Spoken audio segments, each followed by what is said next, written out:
Assalamualaikum warahmatullahi wabarakatuh. Pripun kabare para rencang-rencang, mugi tansah pinaringan sehat lan barokah.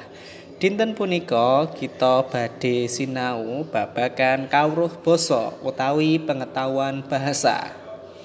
Kawruh basa ingkang kita badhe sinau inggih menika babagan tembung saroja. Apa kuwi tembung saroja? Tembung saroja yaiku tembung loro utawa luwih kang tegese padha utawa meh padha dienggo bebarengan. Duweni teges mbangetake.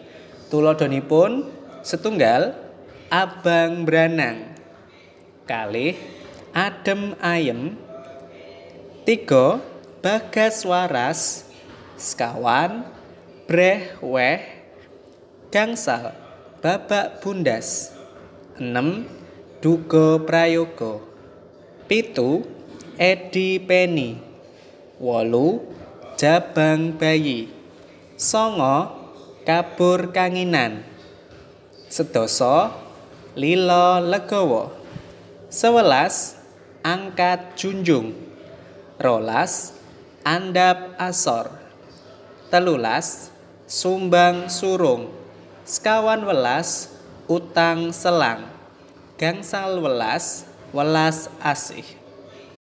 Mekaten pasinaon dinten menika mugi tansah paringi ilmu ingkang manfaat lan barokah. Saderengipun usut akhiri, aja lali like and subscribe ya. Assalamualaikum warahmatullahi wabarakatuh.